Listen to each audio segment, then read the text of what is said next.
like to thank everyone for joining us for today's live stream event. Clinical Case Review is a monthly live stream program that takes place on the second Wednesday of the month at noon. This series provides a review of clinical cases followed by discussion. Please enter your question for our speaker in the Q&A box at the bottom of your screen. We will discuss questions at the conclusion of the presentation. To introduce our speaker today, Dr. Agarwal is an advanced imaging cardiologist with Norton Heart Specialist in Louisville, Kentucky. He specializes in cardiac imaging, including cardiac MRI, coronary CT, structural TEE, echo, and nuclear cardiology. He is a native of Louisville, Kentucky. He went to medical school at the University of Louisville before doing his internal medicine residency at Barnes Jewish Hospital, Washington University in St. Louis. He completed his cardiology fellowship at Vanderbilt University. Thank you for joining us today, Dr. Agarwal. Thanks for having me today. I'm just going to share my screen here. Today I wanted to give an update in cardiac diagnostic imaging. I'm one of the cardiologists here at Norton Heart Specialist. And in the last several years, there's been a significant increase in the use of cardiac diagnostic testing and advances in cardiac imaging. And using two cases, I'm going to illustrate some of the advances and some of the clinical uses that I think will be relevant to you in the primary care setting. I have no relevant financial disclosures. Just for the learning objectives of this talk, I want to discuss about the benefits and drawbacks of anatomic versus functional testing for the outpatient evaluation of chest pain. Additionally, I'm going to focus on some of the logistics of ordering coronary CT for individuals with stable ischemic heart disease, as well as understanding the benefits of secondary CT analysis with FFR-CT to improve the diagnostic accuracy of coronary CT. For the second case, I'm going to pivot a little bit from something that we see very commonly to something that we see a little more infrequently, but that still remains under-recognized. And we're going to talk about the clinical signs and symptoms of transthyretin or TTR amyloidosis and understanding the diagnostic workup for those patients. So both of these cases are patients of mine that I've seen in clinic within the last few years. The first case is a 51-year-old truck driver. He had a history of hypertension and rheumatoid arthritis. He has a history of sleep apnea and is on CPAP and remains compliant on that. Who came into the office with complaints of chest pain. He had been having the chest pain intermittently for the last 4 months. He attributed his symptoms to his second dose of his COVID-19 vaccine. So that kind of dates this a little bit. The patient's chest pain was noticeable shortly after that, but had become increasingly frequent and was exacerbated frequently by activity, although not all the time. He described the pain as a sharp substernal pain that would usually last for about 30 seconds to a minute before it resolved. And he had been noticing that he was having more difficulty with his job. While he was pretty sedentary as a truck driver, he did have to get on off his truck and help unload his truck a little bit and was noticing a little more difficulty in doing those activities. He had no other associated symptoms such as nausea, vomiting, or significant shortness of breath. Just to go quickly over his past medical history, he has a history of hypertension. He was compliant with the CPAP, with his sleep apnea, and he had rheumatoid arthritis, which was well controlled. He had no prior surgeries. He is a truck driver. He lived alone, was not married. He was a former smoker, had a 10-pack year history, quit about 5 years ago. He reported rare alcohol use and no drug use. Family history was only significant for hypertension in his mother. Both of his parents were living and healthy. Home medications were for treatment for hypertension. For his hypertension, he was on olmesartan 20 milligrams daily and Abivalol 5 milligrams daily. He was on methotrexate for his rheumatoid arthritis and on folic acid and a multivitamin. He had no known drug allergies. His vital signs when he came to see me, his blood pressure was 144/96. His heart rate was 55 beats per minute. He was setting 98% on room air. He was a bigger guy. He was 6'1", weighed 254 pounds with a BMI of 33. His physical examination was otherwise pretty unremarkable. He had an EKG performed in the office, which was fairly normal. He had normal sinus rhythm. His heart rate was approximately 60 beats per minute. He had some mild J-point elevations in V1 and V2 and borderline LVH. He had labs drawn at his primary care doctor's office within the last few months before he was referred. He had a normal BMP and CBC. His lipids were significant for a mildly low HDL cholesterol of 51 and an LDL cholesterol of 176, which was high. His hemoglobin A1C was 6.0. So, for question number one, so what would be your next steps in the workup of this patient? Number one, invasive coronary angiography. 2, reassurance. 3, treadmill stress EKG. 4, coronary CT angiography. Or 5, a pharmacologic nuclear stress test. You can just fill it in. There's no right answers. I mean, no wrong answers. Hopefully there's.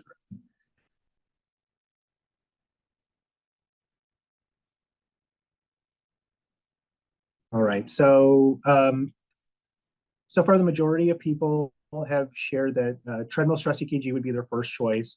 Coronary CT was 20% and pharmacologic nuclear stress testing was 10%. So I think this talk will be good for helping discuss the workup of outpatient chest pain. So in 2021, the AHA and ACC came out with a clinical practice guideline, which was a pretty large, broad scope practice guideline for the evaluation of chest pain. So the first ever chest pain guidelines, it had previous guidelines for the evaluation of stable ischemic heart disease, but those were last published in 2012. So this provided significant updates and contemporized the data in the guidelines available. So over the last decade, there's been just an explosion in data for evaluation of chest pain by both stress testing and functional and anatomic testing, and this provided those updates. As with all guidelines, they love flow charts, and one of the key portions of the stable chest pain guidelines was separating those who had no known coronary artery disease and those who had known coronary artery disease. Our patient, who was a 50-year-old with no known coronary artery disease, would fit in this flow chart for stable chest pain and no known coronary disease. And the first thing that the guidelines recommended was to provide a clinical risk assessment. The classic tool that we've used is the Diamond-Forrester guidelines. Those were older charts, and so the guidelines did update these.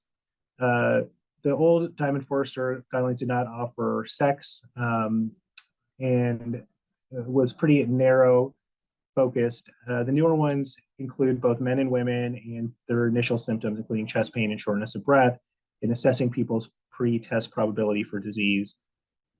One of the big updates in these chest pain guidelines were for patients who were low risk. They did not routinely recommend stress testing. The class 1 recommendation, and class 1 means their highest level recommendation, they recommended no testing. However, for individual patients who are at higher risk or who upon shared decision-making with the patient, exercise EKG or calcium scoring can be used.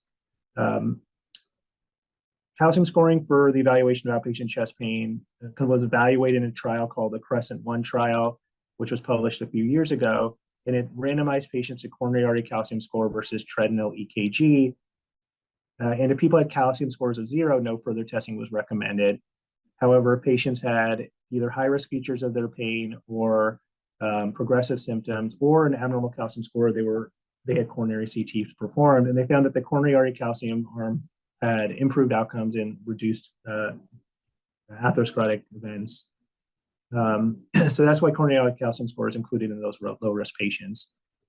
For our patient, he would fall in the intermediate risk based on the current guidelines, and the big update to the guidelines was using coronary CT as a class 1A recommendation. So 1A recommendations are their highest level of recommendation with the highest level of evidence.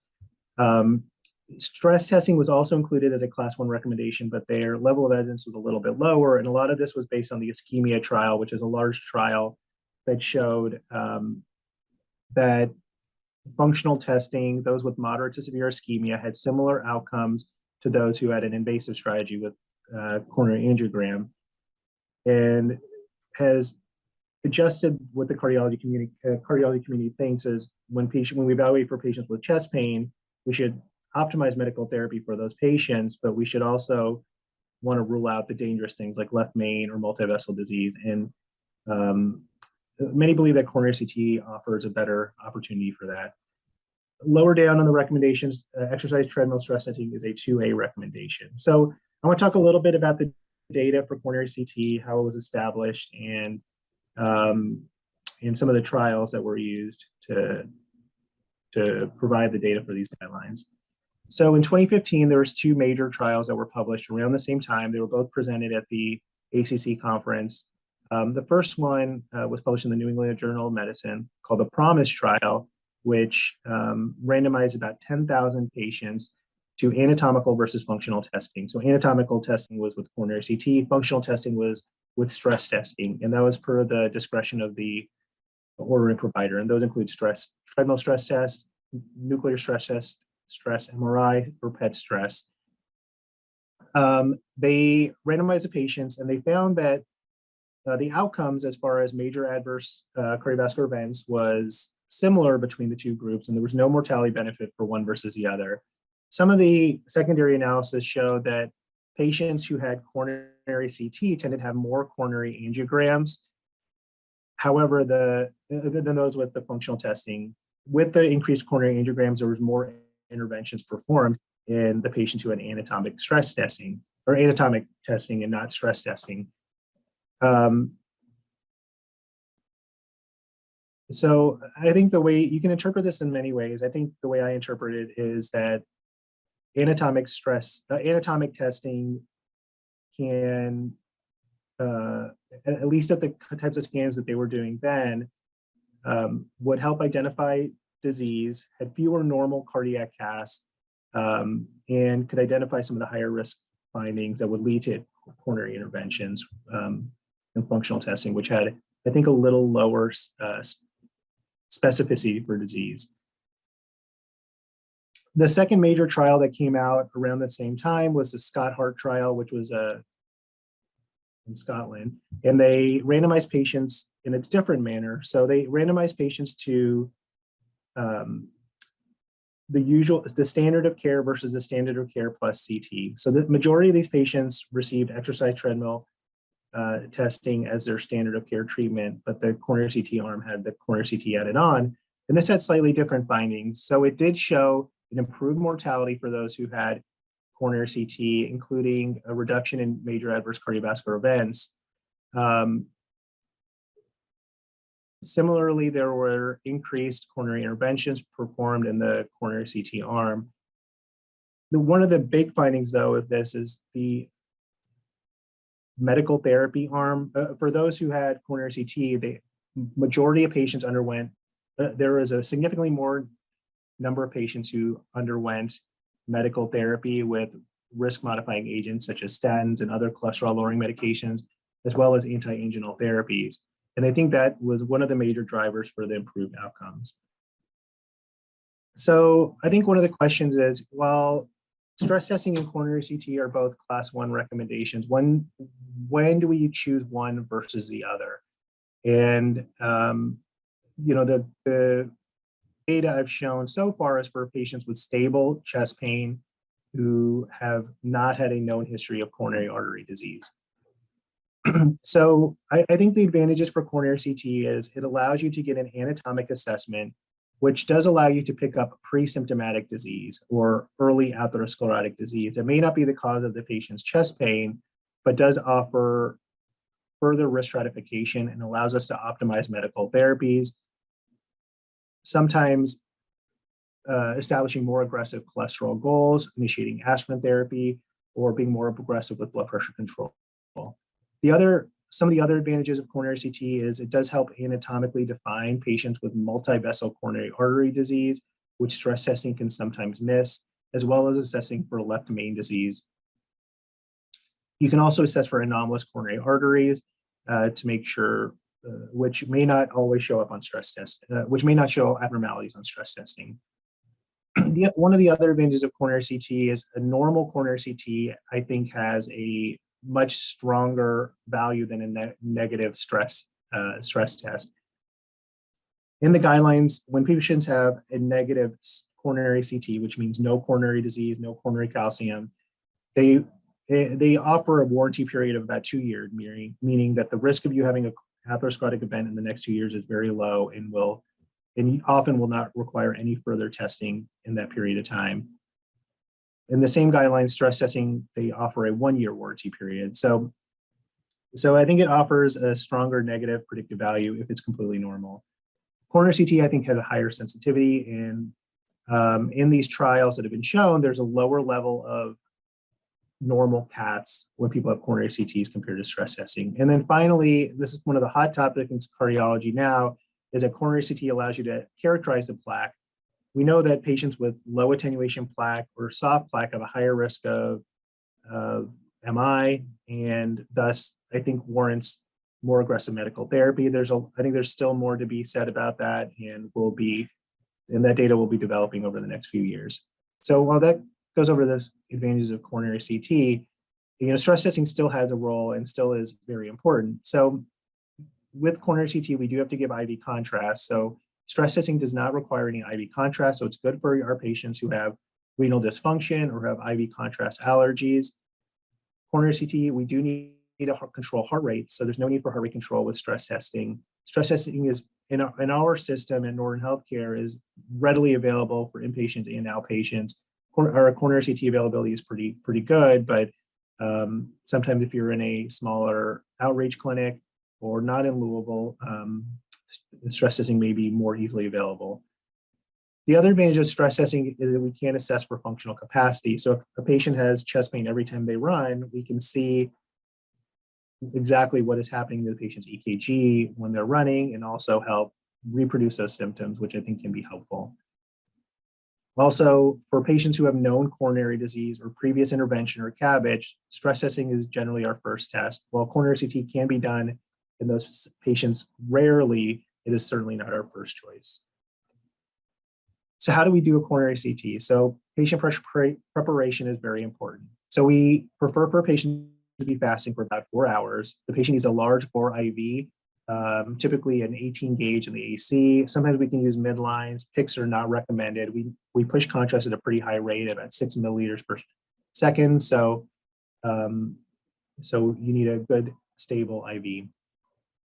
One of the keys for coronary CT is heart rate control. When we take CT pictures of the heart, we're trying to find a period of time where the heart is standing still.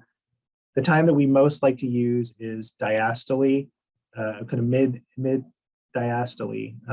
And with patients with lower heart rates, that's a longer period of time. With patients with fast heart rates, we get a lot of artifact, and often we'll get uninterpretable studies. So we want our patients to have heart rates less than 60. We use PO metoprolol most commonly for heart rate control.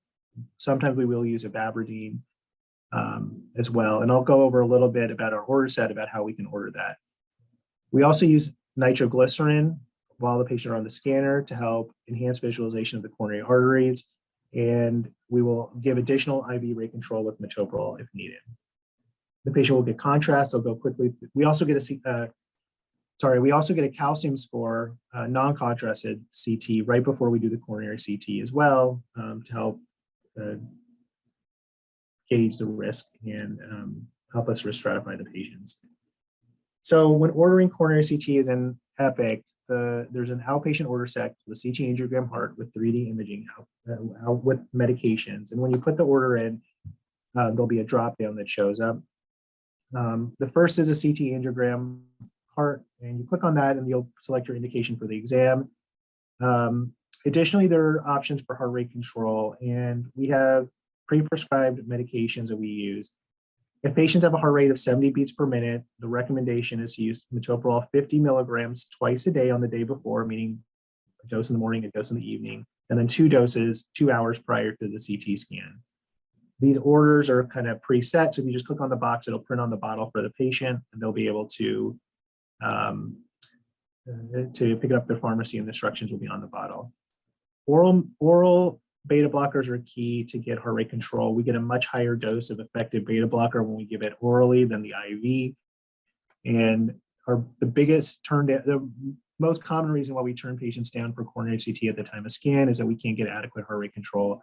But with patients getting beta blockers beforehand, that is very rare. We have separate orders for patients who have lower heart rates, and these are just click boxes in Epic. So when should we not order coronary CT? So I kind of went over some of the reasons we should use stress testing, but there are certain patients where coronary CT is not preferred. So for those who have a contraindication to IV contrast, so patients with a previous allergic reaction, or those who have significant renal dysfunction, where contrast would be a higher risk.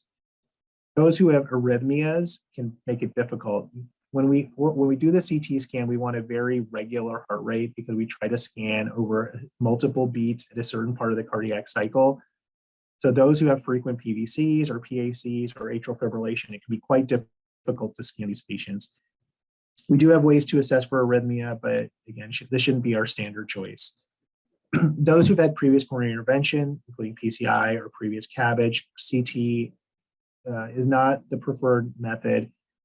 We can't see through stents, through smaller stents, and while we can assess for patency of bypass grafts with CT, evaluating the native coronary tree can be difficult because of the extent of disease that led to the bypass. So usually stress testing is recommended in those patients. For patients with BMI greater than 40, we get decreased signal and can often get more artifacts. So we use coronary CT cautiously in those patients. We also have to give more radiation dose to those patients as well. So we generally recommend stress testing. Often PET stress would be our preferred agent. And then part of the CT exam requires breath holding, requires nitroglycerin, requires medication for heart rate control. So if you're unable to tolerate those, we shouldn't use it. And then finally, we tend to prefer patients to not get coronary CTs when they have an elevated coronary artery calcium score. Certain programs, if they get a calcium score over 1,000 or even 2,000, will just refuse to do the coronary CT at that point. We don't have a threshold, but the diagnostic accuracy is a little more difficult in patients who have a higher risk for disease. So in the guidelines, they offered, I think, another flow sheet that I think is helpful for assessing which patients would favor the use of coronary CT.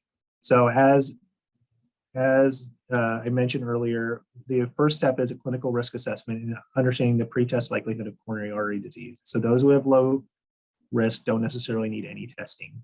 For those who are at intermediate to high risk, if they're young or if there's a lower likelihood of obstructive coronary artery disease, generally meaning lower risk factors, usually not smokers, no calcium on a calcium score, coronary CT is often favored in those patients. For those who are at intermediate to high risk, including older patients who have a higher risk of disease or patients who have more obstructive coronary disease expected, including patients who are heavy smokers, diabetes, or have had abnormal calcium score in the past, generally stress testing is favored. This goes over a little bit of the favors use of the coronary CT and stress testing. We discussed some of those earlier. So when patients show up with stable chest pain and they get their initial medical therapy and they have continued symptoms, and we order the coronary CT. For those who have no atherosclerosis, the recommendation is for lifestyle therapy and risk factor modification. People can have functional angina and microvascular disease, which won't show up on coronary CT.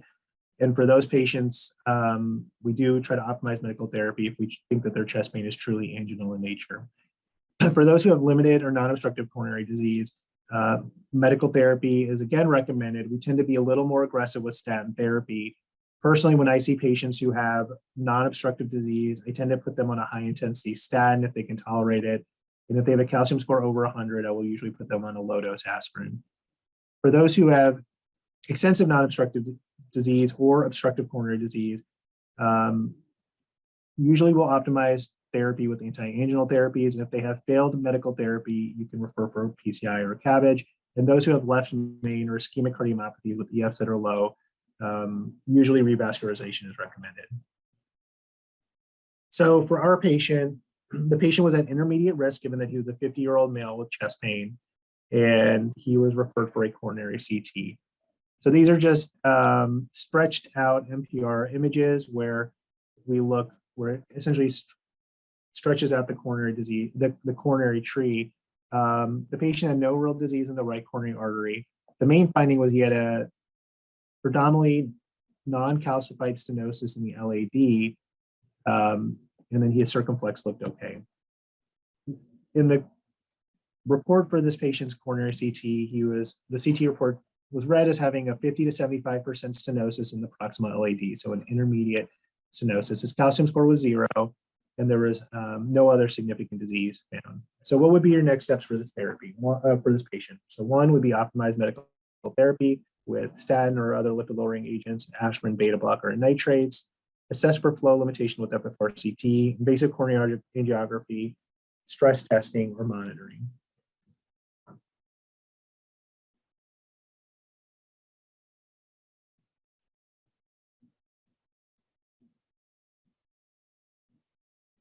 So the majority of people said they would optimize medical therapy with statin, aspirin, beta blockers, and nitrates.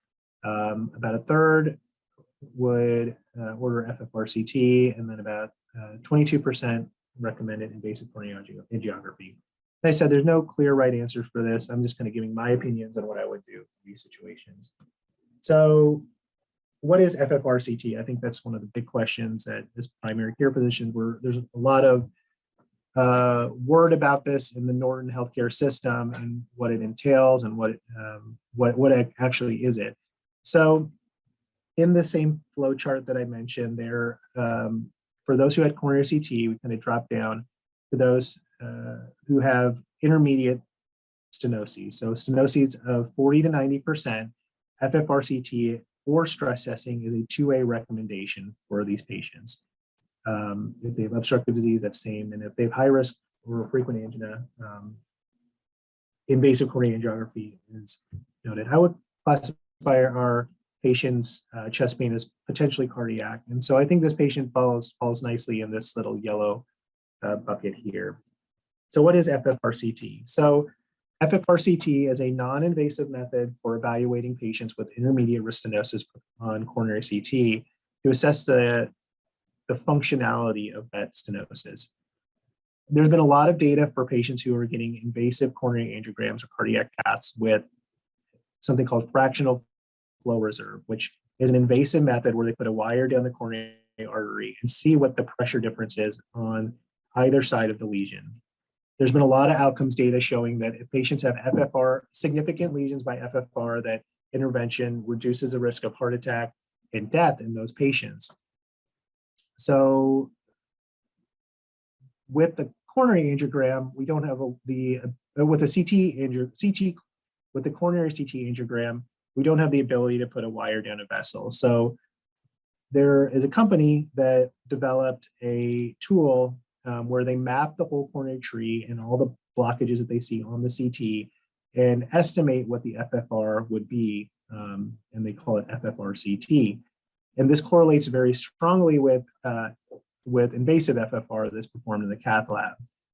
So the way FFR-CT is performed, it uses the existing data that we received on the coronary CT and is sent to a processing center where the data is collected and processed. And we usually get a report back within 5 hours, usually shorter than that, where we get a kind of an outline of the coronary tree, and then they will drop pins where there is blockages of greater than 30% to see what the FFR would be in that region.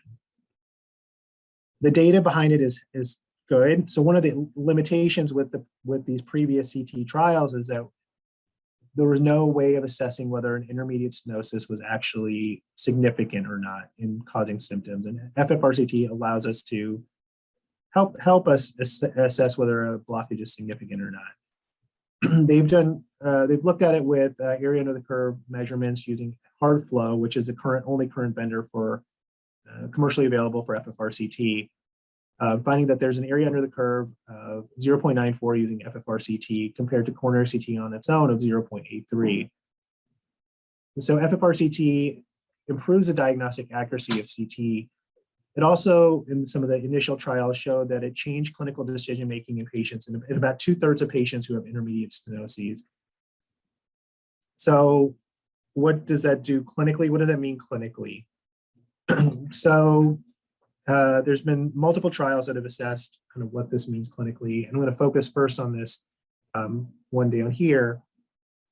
When adding FFR-CT to, excuse me, to CT, they found that there was a significant reduction in the patients who had no obstructive disease on cardiac cath, meaning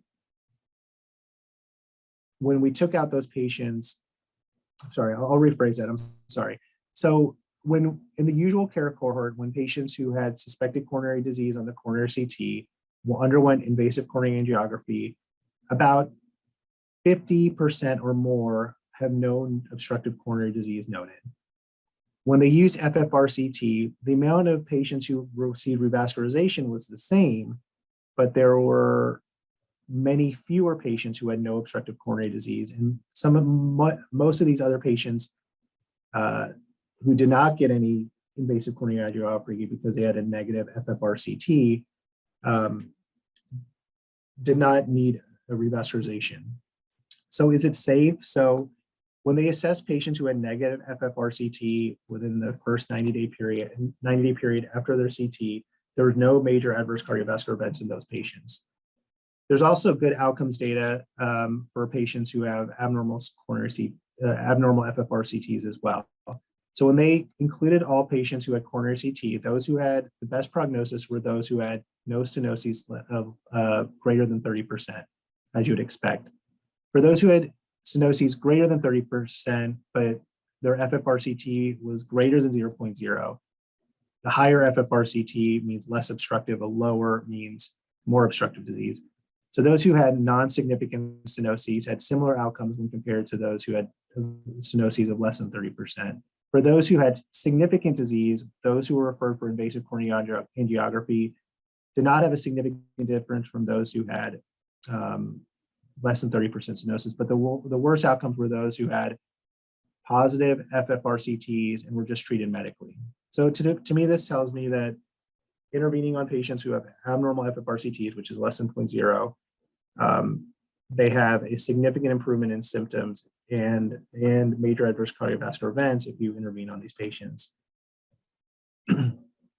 When kind of numerically, so those who had a positive FFR-CT, when medical management alone was performed, there was a 6 times increased event rate in those patients compared to those who had invasive coronary angiography. So it helps guide the patients who benefit from intervention versus those who don't need an additional test. So our patient underwent FFR-CT and was found to have a significant 0.72 FFR-CT on that lesion in his LAD.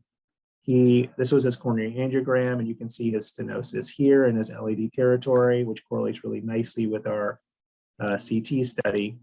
And the patient received a single stent to his proximal LAD.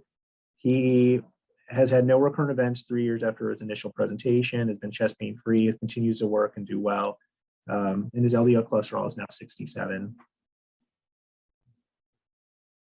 So to conclude our first case, coronary CT is now the only class 1A recommendation for the outpatient evaluation of chest pain, of stable chest pain, with those for those patients without previous known coronary artery disease. Anatomic assessment is a more sensitive test and has higher rates of subsequent revascularization when compared to stress testing.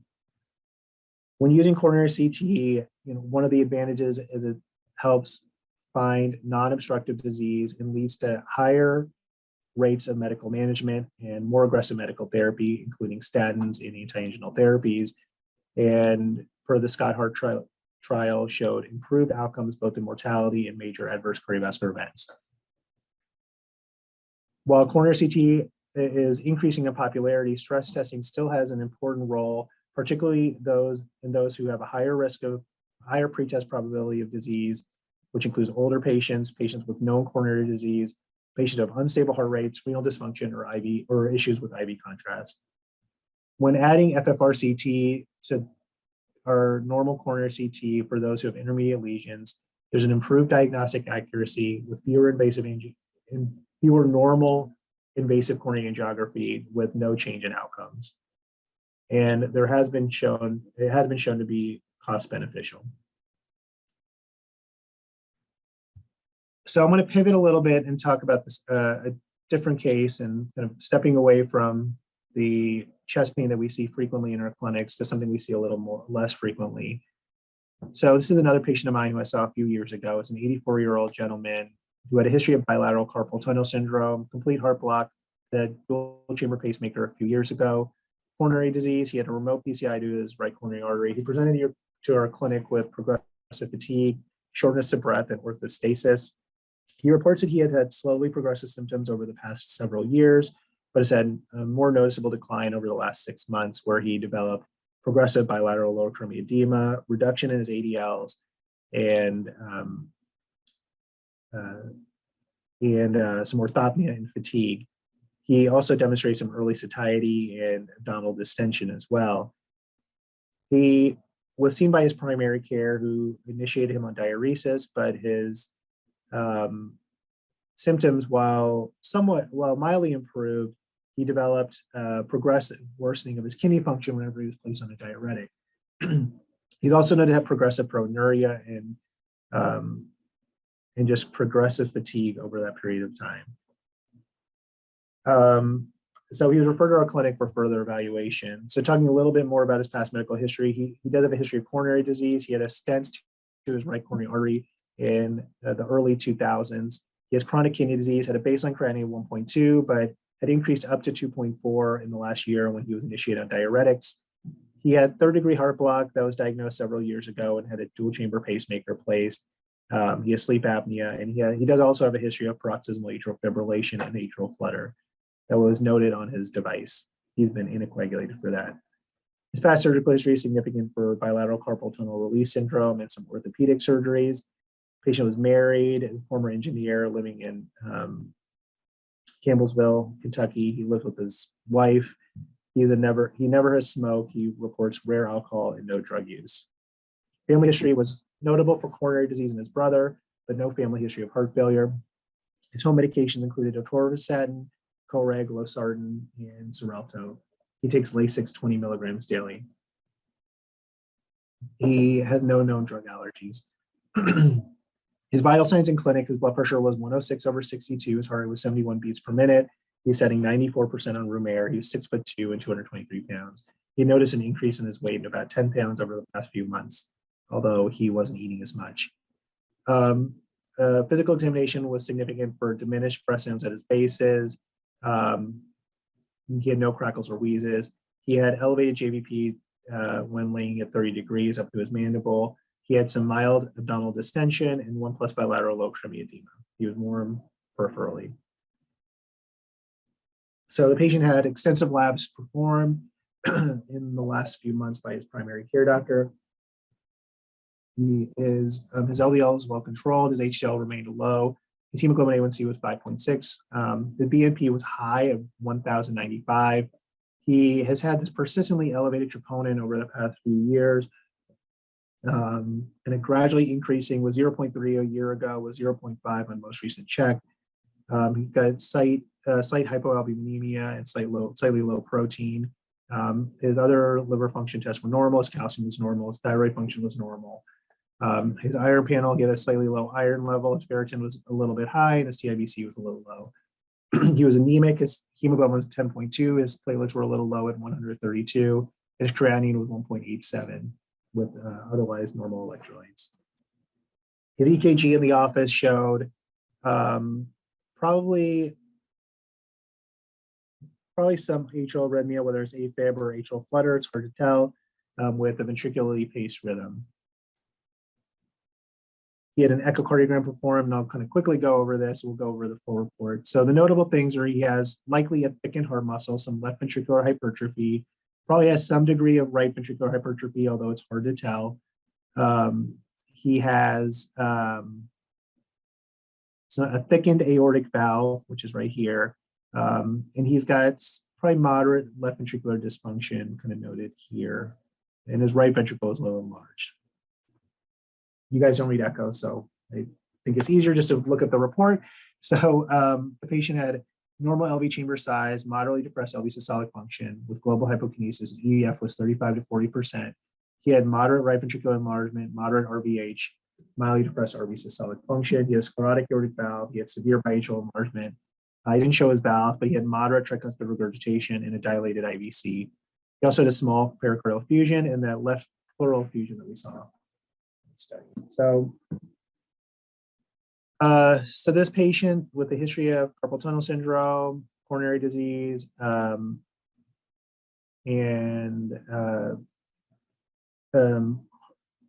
a pacemaker has presented with progressively decreasing LV systolic function and increasing heart failure symptoms over the past few years. So what would be your next step for this patient?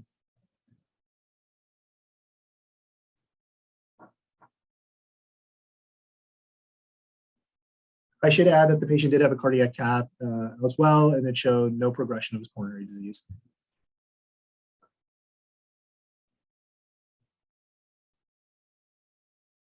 So 29% recommended a repeat echo, 43% recommended a cardiac MRI, 14% recommended a PYP scan, and 14% recommended genetic testing, and none recommended biopsy. So the symptoms of this patient are concerning for cardiac amyloidosis. So I wanted to talk a little bit about cardiac amyloidosis and when to expect it and how we evaluate patients with it. So amyloidosis is a condition that's related to abnormal folding of proteins into beta pleated sheets and infiltration into places they shouldn't be. It's pretty rare and often has multi-system involvement, including kidneys, the central nervous system, and peripheral nervous system, the heart, musculoskeletal, and hematologic manifestations.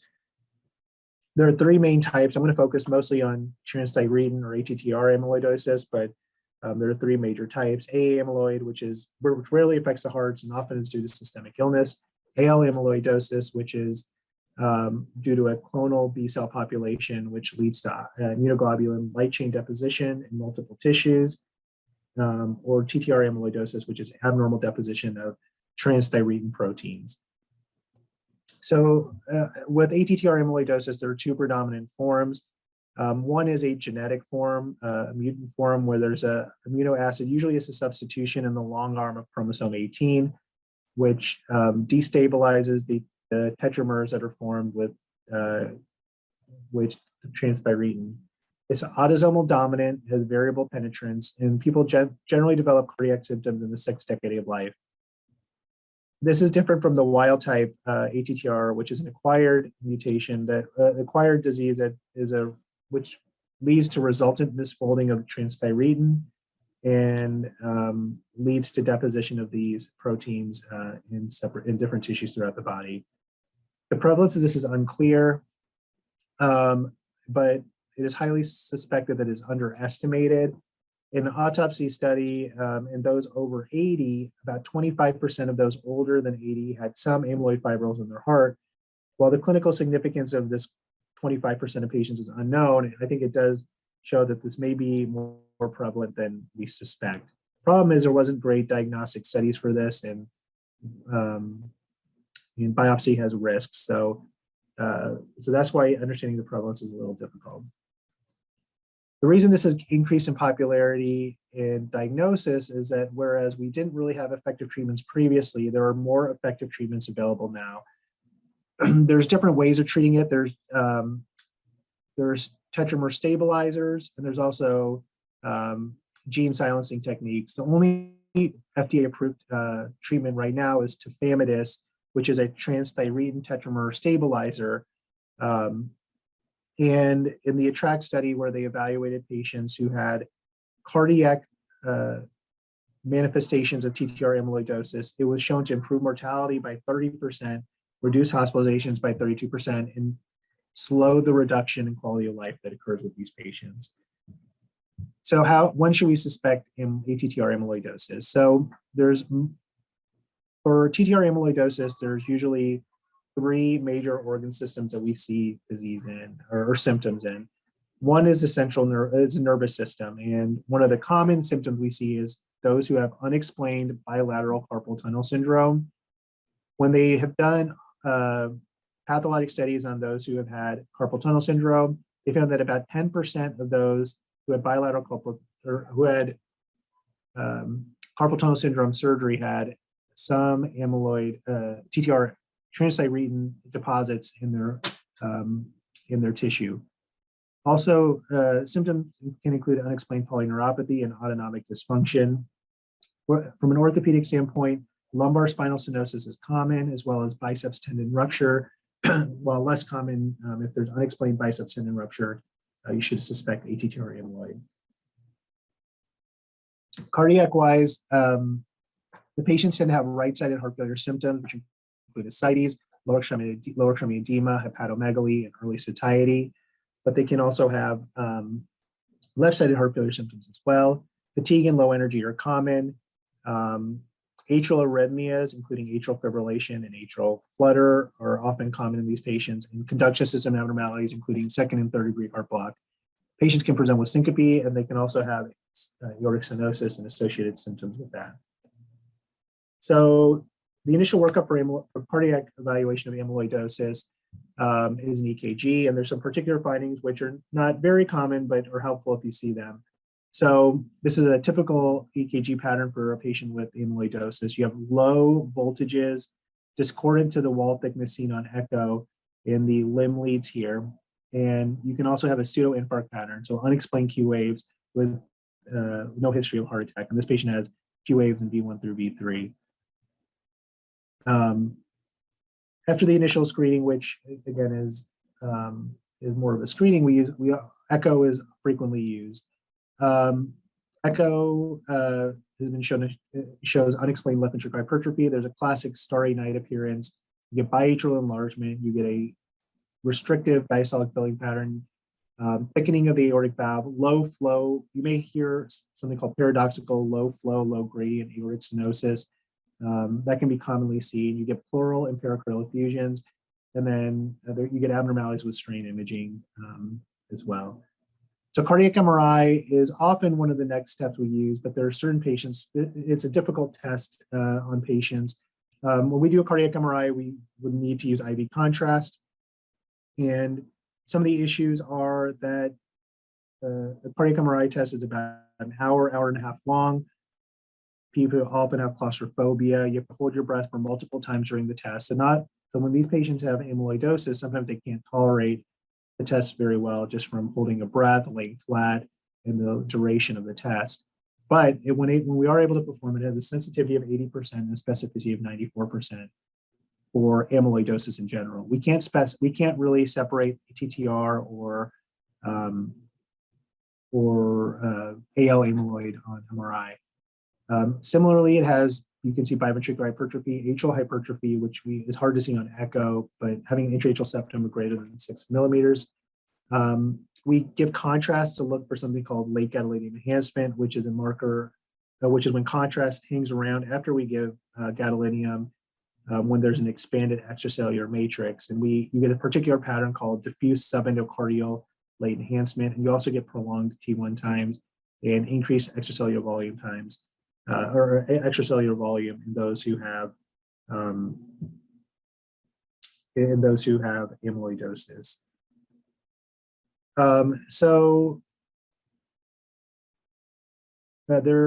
With TTR amyloid, there's a specific test called a technetium pyrophosphate scintigraphy, which is a specific test for evaluation of TTR amyloidosis in the heart.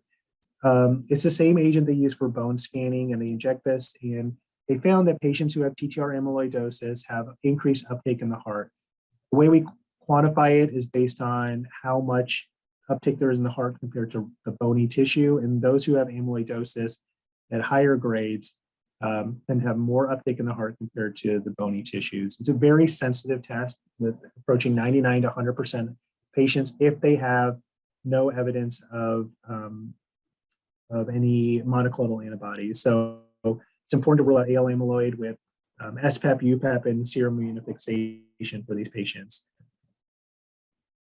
So when should we consider PYP testing? So those who have heart failure with unexplained increase in left ventricular wall thickness due to the deposition of the protein. Interestingly, African Americans have a higher incidence. And those who are African Americans over 60 who have a wall thickness of greater than 1.2 centimeters and heart failure are at high risk for TTR amyloid. Those for wild-type TTR amyloid in elderly males who have unexplained polyneuropathy, bilateral carpal tunnel syndrome, atrial arrhythmias without any traditional risk factors, or heart failure without any clear explanation, it's a test you can do to help rule that out.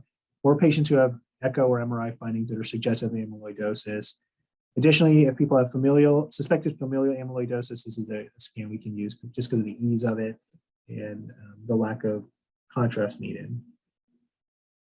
And then also for patients who have cardiac amyloid and no contraindications to see cardiac MRI. This is another flow chart that we won't go over. We have time. So our patient underwent a PYP scan, mostly because he had a pacemaker, he had marginal renal function. While you can, I think his pacemaker was not MRI conditional. Most pacemakers are now, we can perform cardiac MRI on the patients. However, there can be significant artifact. This patient underwent a PYP scan, and you can see there's really high uptake in his heart. And he was started on tafamidis. Unfortunately, he had multiple hospitalizations for infected pacemaker leads, but had no heart failure hospitalizations for over 2 years. I saw him recently, and his quality of life is decreasing a little bit, but he continues to live at home with his wife and still does his ADLs independently. So to summarize, I know we went over this pretty quickly. TTR amyloidosis is likely an underrecognized disease. If left untreated, the 2 or 3 year outcomes are very grim. And it should be suspected in patients with polyneuropathy, bilateral carpal tunnel syndrome, or unexplained LVH, or heart failure with preserved ejection fraction.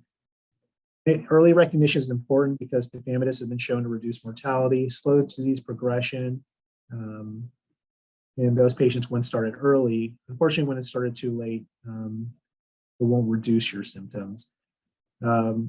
Imaging, multimodality cardiac imaging is important. Echo, EKG, cardiac MRI are good ways, but they're non-specific.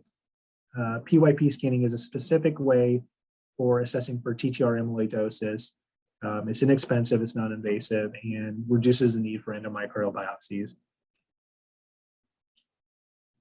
So in conclusion, there have been significant advances in cardiac imaging, which have led to paradigm shifts in evaluation of both common and uncommon diseases. Coronary CT is now becoming the preferred initial test, particularly in younger patients who have a lower, who don't have any known coronary disease for the evaluation of outpatient chest pain. Using FFR-CT as an adjunct therapy or adjunct evaluation helps reduce the amount of unnecessary invasive testing and is a cost-effective tool. And then finally, TTR amyloidosis is likely underrecognized, and multimodality cardiac imaging is crucial in diagnosing this condition earlier and limiting the need for invasive tests.